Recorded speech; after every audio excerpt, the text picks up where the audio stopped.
চিকিৎসা করছেন আমার এখানে, আপনারা প্রথম কি অবস্থা নিয়ে আসছেন এবং বর্তমান কি অবস্থা একটু দূরে বলেন। যখন নিয়ে আসছিলাম ওনার ক্যাথেটার লাগানো ছিল, হ্যাঁ অনেক বেশি ব্লাড যেত, প্রতিদিন এরকমের 2-3 বার ব্লাড আমরা ফালাইতাম।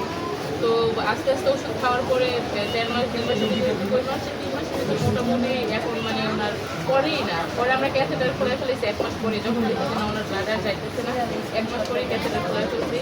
তো 4 মাস প্রথম বলছিল ওষুধ খাওয়ার কথা, এখানে 4 মাসের পরে আসছি বলছে যে আপনার 1 বছর খাওয়ান, তাহলে এই ভাইরাসটা যেটা আসে পুরোপুরি ভালো। কিন্তু আমরা 1 বছর খাওয়াইতেছি, অনেকগুলো ভালো হয়ে গেছে আলহামদুলিল্লাহ। সম্মানিত দেশবাসী, বিশেষ করে আপনাদেরকে বলবো, যেহেতু একটি প্রতারক চক্র প্রকাশ করে যে আমাদের কাছে রোগী ভালো হয়, ভিডিওতে দিছে যে মিরপুরে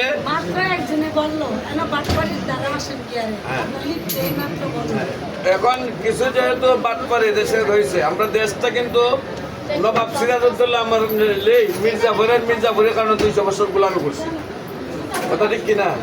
এই দেশে ভালো কিছু দেখতে না, দেশ স্বাধীন হওয়ার পর থেকে এই পর্যন্ত খালি সরকার চেঞ্জ করে, কিন্তু ভালো কিছু হতে পারতেছে মানুষের কেউই ভালো কেউ কিছু দেখছে না।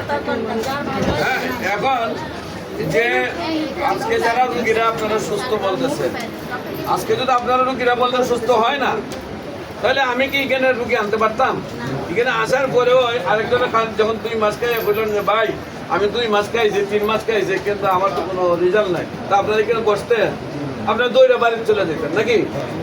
যেখানে আমার এমবিবিএস ডাক্তার আছে, হোমিওপ্যাথিক ডাক্তার বর্তমানে কি নিজের ওষুধ নিজেই বানায়, নিজের ওষুধ নিজেই ডাক্তারের রুগীরে বুঝাই দেয়, ফুটা ফুটা ওষুধ পানির মধ্যে মিলাই দিতে, এটা তো আসলে হার্ট ফুটা হয়ে গেছে।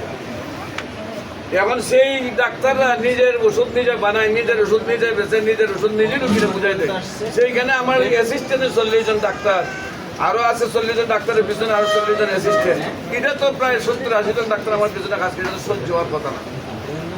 আজকে আমি দেশবাসীর উদ্দেশ্যে বলবো যে আমার এখানে 40 জন ডাক্তার, সেই ডাক্তারকে কিভাবে, তারা তো পাস করা ডাক্তার, এবং আমার এখানে যে ডাক্তার আছে বাংলাদেশের মধ্যে সর্বোচ্চ রেজাল্ট যে পেয়েছে সেই ছেলেও আছে, এদেরকে তারা প্রতারক বলে। আমি একলা না প্রতারক হয়ে গেলাম। 40 জন ডাক্তার কি একসাথে প্রতারক হইতে পারে? একটা প্রতারক চক্র হইতে পারে?